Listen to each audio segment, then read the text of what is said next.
Justice retired इबाद Lodhi साहब, आपकी जानिब आऊँगा। यही सवाल आपसे कि नैब का जो किरदार रहा है इस सारे मामले में, आप उसको किस तरह से देख रहे हैं? क्योंकि जो रिलीफ मिल रहा है अभी तक नवाज शरीफ को, क्योंकि नैब मजाकबंदी कर रहे हैं में पहले कदम में जब उन्होंने अबूरी जमानत हासिल करने की कोशिश की थी और उन्होंने अबूरी जमानत हासिल कर ली थी जब वो पाकिस्तान में मौजूद नहीं थे, तो वो रिलीफ उस हद तक उन्होंने उनको रिलैक्स किया है थोड़ा सा। लेकिन इस आज जो मौकफ इख्तियार किया नैब ने, वो बिल्कुल कानूनी मौकफ है कि अपीलों को बहाल करने में उन्हें कोई किसी किस्म का एतराज नहीं है और इनकी मेरिट्स पे जो डिसाइड होना है वो डिसाइड होना है। दूसरा, आप अभी उस्मानी साहब से बात करते हुए इश्यूज को गड़बड़ कर रहे थे। ट्रायल कोर्ट का चैप्टर क्लोज हो चुका है, जेआईटी का चैप्टर क्लोज हो चुका है। इस वक्त मामला एपेलेट स्टेज पे है और ट्रायल कोर्ट में वापस जाने की कोई जरूरत नहीं है। ट्रायल नहीं होगा, जेआईटी बिल्कुल इन पिक्चर नहीं आएगी। इस वक्त जो अपील्स फाइल की गई थी अगेंस्ट कन्विक्शन, वो जेर समात थी, वो बहाल हुई हैं और उनका मेरिट्स पे फैसला होना है। ठीक है लोधी साहब, ये भी फरमाएगा कि किस तरह से देख रहे हैं फिर आप नवाज शरीफ के लिए रिलीफ जो जो वो चाहते हैं कि अदालत उन्हें बरी कर दें, तो कितना आसान होता हुआ दिखाई देता आपको?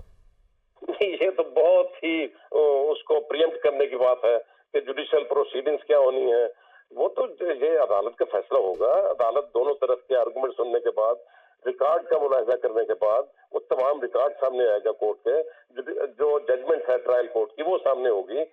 सारा एग्जामिन करने के बाद, सारी कंसिडरेट करने के बाद फिर फैसला होगा। इस वक्त प्रियम्प्ट करना या ये कहना कि जी क्या उसको देखा जा सकता है, और इस स्टेज पे कोई ऐसे शवाहिद भी नहीं है जिनको सामने रखते हुए हम ये कह सकें कि जी ये फैसला अल्टीमेट, ये फैसला होना नजर आता है इसमें। ये बहुत कबल अज वक्त बात होगी ये कहना इस वक्त। ठीक है शाइक उस्मानी साहब, यही सवाल आपसे भी करूंगा कि कितना आपको इजी लग रहा है कि नवाज शरीफ के लिए अब उनको रिलीफ मिलता हुआ? क्या था आपका सवाल? जी, अब तक की जो समातें हुई हैं और जो नैब का रवैया है कि जो नवाज शरीफ साहब चाहते हैं कि अदालतें उनको बरी कर दें, आपको क्या लग रहा है अब तक की समातों को देखते हुए कि ये मामला किस तरफ दिखाई दे रहे हैं? नवाज शरीफ साहब के लिए रिलीफ जो है वो कितना आसान होता हुआ दिखाई दे रहा है? अभी तक तो कुछ भी नहीं हुआ ना। अभी सिर्फ ये हुआ है कि उनकी अपील रिस्टोर हो गई है और नैब ने उसमें सब्सिस्टेट किया है कि उन्होंने कोई ऑब्जेक्शन नहीं की। वो कर सकते थे लेकिन जरूरी नहीं था, क्योंकि वो मौजूद है नवाज शरीफ साहब और हर जगह हर पेशी पे आ रहे हैं, तो उनको अरेस्ट करने की कोई जरूरत नहीं थी और उनको ऑब्जेक्शन भी नहीं होनी चाहिए कि वो वापस आ गए हैं कि अपील रिस्टोर हो गई। अब तो बात तो अब शुरू होगी ना, जब अपील की हियरिंग होगी, जिसमें दिखाना पड़ेगा उनको कि जो कन्विक्शन हुआ है वो गलत हुआ है। अब उसमें क्या करते हैं, कैसे वो आर्ग्यू करते हैं, ये तो बात की बात है, हम इसको प्रेडिक्ट नहीं कर सकते। बिल्कुल ठीक है। माहिर कानून हाफिज एहसान साहब भी हमारे साथ मौजूद है। हाफिज साहब, बहुत शुक्रिया आपकी कीमती वक्त का। आप सर किस तरह से देख रहे हैं मामले को? एवनफील्ड और अल अजीज़ रेफरेंस में नवाज शरीफ की अपीलें जो हैं वो उनको बहाल कर दिया गया है। रिस्टोरेशन ऑफ अपील जो है ये एक रूटीन का मैटर होता है। उसके अंदर कोई अपील हो या आपकी एप्लीकेशन हो, वो उसके अंदर अगर आप नहीं पेश होते या आपके लॉयर नहीं जाते तो उसको कोर्ट्स जो है वो कर लेती हैं और एंटरटेन कर लेती हैं। लेकिन इस चीज के अंदर एक एक्सेप्शनल चीज है जिसके ऊपर ये सारी चीजें जो है वो बिल्ट ऑन हो रही हैं, वो ये है कि एक ऐसा शख्स जो है जिसको पाकिस्तान की अदालतों ने कॉन्विक्ट किया है और उसके बाद ये है कि वो उनकी जो अपील्स थी, उन अपील्स पे जब वो पेश नहीं हुए और उस दौरान विदाउट मेरिट सस्पेंशन जो थी, जो उनकी सजाएं थी, उसके ऊपर वो बाहर चले गए। हालांकि एक जो केस है एवनफील्ड का, उसके ऊपर उनकी मेरिट पे सस्पेंशन थी और जो अल अजीजिया वाला केस था उसके ऊपर उनके मेडिकल ग्राउंड्स थी कि जब आपको इनको लाहौर के अंदर रिलीफ मिला और उस रिलीफ मिलने के बाद फिर वो यहाँ पे आए और यहाँ से उन्हें एक रिलीफ मिला जी। लेकिन वो जो टाइम था 6 हफ्ते का, उसके बाद रिपोर्ट्स का, वो नहीं आए और अदालत ने जो है उनकी उन अपील्स को डिसमिस कर दिया फॉर नॉन प्रोसिक्यूशन और इस बुनियाद पे किया कि अगर वो दोबारा आएंगे तो उन अपील्स को रिस्टोर किया जा सकता है।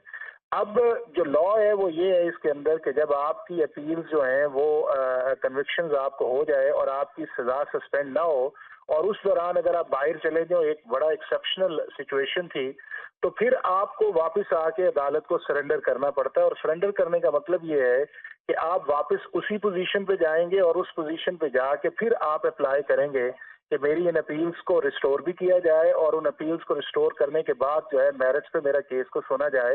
ये पाकिस्तान का जो रेगुलर क्रिमिनल जस्टिस सिस्टम है उसके मुताबिक है। लेकिन यहाँ पे हुआ ये कि उन्होंने अपनी प्रोटेक्टिव बेल अप्लाई किया और नीचे अपनी नैब कोर्ट्स के उन्होंने वारंट्स जो थे उनको सस्पेंशन के लिए अप्लाई किया।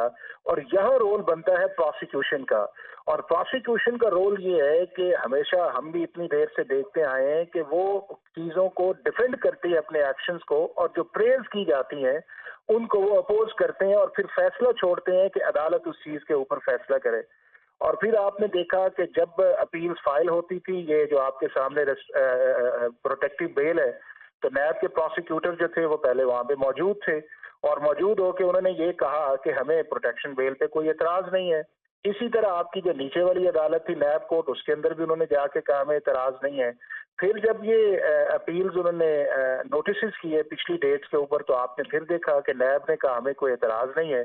और आज प्रोसिक्यूटर जनरल भी आ गए और उन्होंने दो चीजें एक्सप्लेन की, और आज उन्होंने एक हिंट भी दे दी है। वो हिंट उन्होंने ये दिया है कि चूंकि पिछली डेट पे एक ऑब्जर्वेशन आई थी कि अगर आपने इसी तरह करना है और चीजों को डिफेंड नहीं करना, तो आप अपने लेवल पे फैसला करें। तो उसके मुतालिक जो है उन्होंने आज जवाब दे दिया है, और उसमें ये कहा है कि जी चूंकि अब इसके अंदर कन्विक्शंस हो चुकी हैं, तो जब कन्विक्शन किसी स्टेज के अंदर हो जाए तो फिर प्रोसिक्यूशन की जो वापसी की या प्रोसिक्यूशन जो विड्रॉल है वो तकरीबन लीगली नामुमकिन है। तो लिहाजा आप मेरिट के ऊपर फैसला करें। और साथ ही उन्होंने ये कहा कि जी ये जो इनकी रेस्टोरेशंस है, हमें इस पे कोई एतराज नहीं है, आप उसे कर दें। तो जब आपकी प्रोसिक्यूशन जो है वो किसी चीज पे ऑब्जेक्शन नहीं करती, तो कोर्ट के पास कोई ऑप्शन नहीं है कि वो उन अपील्स को कहे कि जी मैं इन प्रेयर्स को डिसमिस करता हूं, या वो ये कहे कि मैं इनको मॉडिफाई करता हूं। क्योंकि प्रोसिक्यूशन ही बुनियादी तौर पे यह है कि जो स्टेट को भी डिफेंड कर रही होती है और अपने केस को भी डिफेंड कर रही होती है।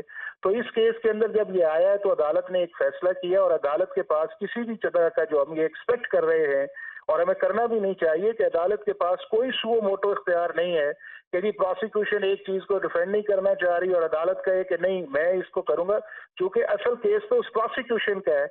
अगर प्रोसिक्यूशन जो है वो समझती है कि इस केस के अंदर जान नहीं है, तो वो वापस भी ले सकती है। जो पहली स्टेज है वो चार्ज स्टेज में भी वापस ले सकती है, जिसके अंदर 492 है, 493 है, वो चार्ज के बाद भी ले सकती है।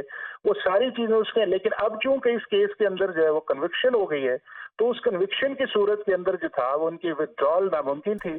तो उसके लिए फिर जो नैब समझी है कि हमने केस को स्टडी किया है, हमने देखा है इस सारी चीज को, और आज देखा उन्होंने कहा कि जी ये रेफरेंस जो थे वो हमने तो नहीं बनाए, ये तो सुप्रीम कोर्ट का एक ऑर्डर आया था, उनकी डायरेक्शन थी, उनका एक सुपरवाइजरी बेंच था, उन्होंने बैठ के हमने इन्वेस्टिगेशन के अंदर जाके कर गए। और हम चूंकि इस वक्त ये लॉ की हमारी लिमिटेशंस हैं, तो उस लिमिटेशंस की वजह से हम इस स्टेज के ऊपर इसको विड्रॉ नहीं कर सकते।